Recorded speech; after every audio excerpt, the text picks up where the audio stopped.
Zee 24 तास एक पाऊल पुढे. साहेब, मला माहिती आहे की तुम्ही विचारानं डाव्या विचारसरणीचे आहात, परंतु कम्युनिझमची नाळ इथल्या सश्रद्ध भारतीय मनाशी खऱ्या अर्थानं जुळली नाही, हे तुम्ही मान्य करा. हे तर नक्कीच आहे, नक्की जुळली नाही.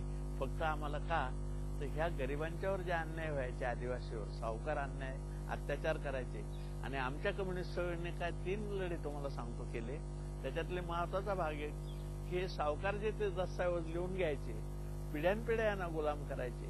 तर जे महत्वाचे सावकार, एक खिरवेरा एक मोठं केंद्र होतं अकोले तालुक्यातलं, तर आम्ही 40-50 कम्युनिस्टांची, निवडक कम्युनिस्टांची टोळी केली. निवडक का अगदी की आमचं काय होतं सूत्र की त्यांच्या घरावर जायचं, त्यांचे ते दस्तऐवज घ्यायचे ताब्यात आणि त्याची जाहीर होळी करून टाकायची आणि लोकांना सांगायचं तिकडच्या की तुम्ही मुक्त झालेले आहात, तुमच्या जमिनी ज्या याने लिहून घेतल्या होत्या त्या मुक्त आहे, तुम्ही आता मालकी हक्काने कसा. वेट बिगार वगैरे गेली, कर्ज गेलं, सगळं गेलं. आणि पण त्याच्यासाठी त्यांच्या घरावर अटॅक हल्ला करावा लागणार होता, तर तिथं बायकांना धक्का लागता उपयोगी नाही, त्यांचा अवमान करता उपयोगी नाही, त्यांच्या पैशाला अडक्याला हात लावायचा नाही, किती सोने नाणे असले तरी. फक्त तिजोऱ्या उघडायचे आणि डॉक्युमेंट घ्यायचे. आणि त्याच्यात मग आमचा एक सशस्त्र कम्युनिस्ट बंदूक लावून रिटायर्ड पोलीस अधिकारी होता, तो पुढे आणि 40 लोक पाठीमागे, ते सगळे दस्तऐवज त्यांच्याकडनं घेतले, जाहीर होळी. आणि त्या काळात आम्ही सगळीकडे प्रचार करून आदिवासी ते जमवले होते.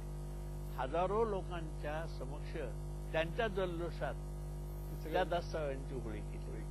आणि काही आदिवासींना त्या काळात खायला अन्नाची फार परिस्थिती वाईट होती. देश स्वतंत्र झालं तरी सुद्धा वाईटच होती ना परिस्थिती, रेशनवरच धान्य मिळायचं. आणि 42, 43, 45, 46 सुमारास बंगालमध्ये लाखो लोक मेले ना, उपासमारीनं मेले. बर्माचा तांदूळ येईना तसा. तर ह्या सगळ्या अवस्थेमध्ये अनेक लोक उपासमारीत मारायचे आणि गोडाऊन सरकारची भरलेली असायची. तर आम्ही शेवगावच्या तालुक्यात एरनगाव म्हणून गाव, तिथं ती गोडाऊन फोडली, लोकांचा जमाव जमून. अकोल्याकडे काही गोडाऊन फोडली आणि काही ठिकाणी गोळीबारात लोक मेले त्या, आणि त्या लोकांना धान्य मात्र वाटून दिलं आम्ही. पण आम्हाला समाधान वाटायचं की त्याला माणसांना खायला मिळालं. आणि हा मार्क्सवाद आमचा हा मार्क्सवाद होता खरं सांगायचं म्हणजे.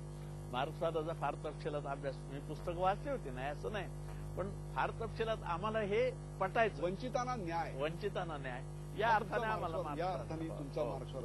हे सगळं विवेचन ऐकल्यानंतर रावसाहेब असं वाटतं की तुमच्या विचारांमध्ये लेनिन होता, मार्क्स होता, पण हृदयात मात्र गांधी होता.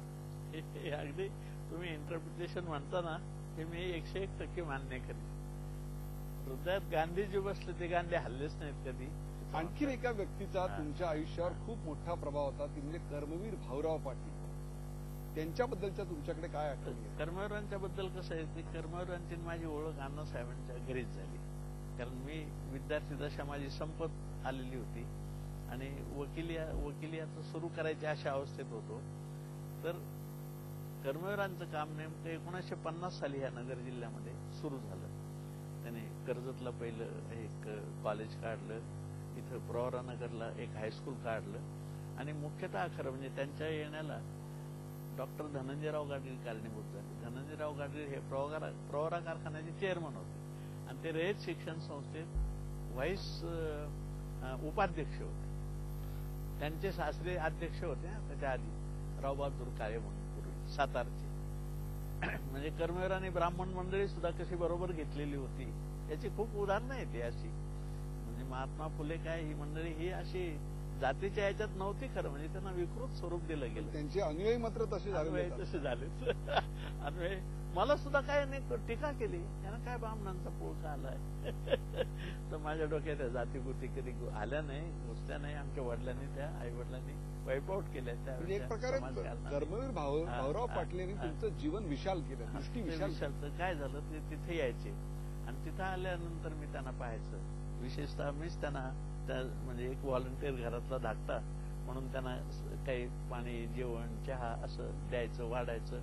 तर या अवस्थेमध्ये त्यांना जेव्हा माझी माहिती मिळाली, सगळ्यात महत्वाचं त्यांना अप्रिशिएट की मी इंग्रजी 6वी मध्ये असताना स्वतःच वसतिगृह काढलं संगमनेरला आणि ते वसतिगृह चालवलं यशस्वीरित्या, कम्युन पद्धतीने चालवलं. कोण मुलांना 2 रुपये देता यायचे नाही, 4 पायली धान्य देता यायचं नाही. आम्ही बहुतांश शेतकऱ्यांच्याकडनं जाऊन धान्य जमा करायचं, भाजीपाला आणायचं, जमा करायचं. याच्यावर मी ते कम्युन पद्धतीने चालवतो. मग कोणाला घरी नाही जाऊ दिलं मी. काही पत्र आहेत माझ्या त्या गौरवकीत वगैरे काही मुलांची पत्र आहेत त्यावेळेची, ती जर वाचली ना, वाचली तर ती खरोखर आश्चर्यकारक व्हाल तुम्ही. हे कसं मी करू शकलो? कर्मवीर म्हणे की आमच्या वसतिगृहांची माहिती होती का तुला? म्हटलं अण्णा मला काहीच माहिती नव्हती त्यावेळेस. मी जेव्हा काढलं त्यावेळेस कुठल्याच वसतिगृहाची माहिती नव्हती. मी चळवळीत आहे म्हणून मला त्या वसतिगृहातून काढून दिलं. स्वातंत्र्य चळवळीत भाग घ्यायचा नाही वगैरे. त्यामुळे मग काय करायचं करता करता माझ्या डोक्यात कल्पना आली की आपणच वसतिगृह काढू आणि मुलं जमा केली म्हटलं मी. आणि 40 मुलांचं वसतिगृह मी चालवलं. त्या आयडियाने ते एवढे फॅसिनेट झाले. त्यात माझं भूमिगत चळवळीचं ते आयुष्य त्याने. आणि त्यामुळे ते मला म्हणे की आता तुला परदेशातच पाठवायचं. पण त्यांचं व्यक्तिमत्व मी पाहता 2 घटना तुम्हाला सांगतो की मला ते बरोबर घेऊन जायला लागले फिरायला ज्यावेळेस मी इकडे येऊन त्यावेळेस. तर एक घटना अशी की टाकळी बांध म्हणून गाव आहे, इथून 15-20 किलोमीटरवर गाव आहे ते. आता रेची शाखा आहे तिथं जी काढण्यासाठी करणार. तर तिथं बैठक झाली, माळरानावर बैठक झाली. त्या माळरानावर बैठक झाल्यावर सगळ्या शाळा काढायची. गावकरी म्हणे पण अण्णा इमारत कुठे, इमारतीला पैसा कुठून आणायचा? अरे एवढं ऊसाचं पाचट आहे ना, ढिगा आहेत ना तुमच्याकडे आणि शेवऱ्या आहेत ना, त्या करा उभ्या. झालं म्हटलं शाळा, त्याला काय लागतं शाळा? यांना मी खूप असा प्रभावित झालो की अरे काय आयडिया आहे त्या माणसाच्या. रवींद्रनाथ टागोरांचं वाचलंच होतं त्या कल्पनेप्रमाणे. दुसरा भाग ते झाल्यावर जेवायला गेलो. बऱ्यापैकी श्रीमंत शेतकरी होते, त्यांच्या घरी जेवण होतं. पुढे पाठ ठेवले होते मागं बसायला, पुरणपोळ्यांचं जेवण वगैरे.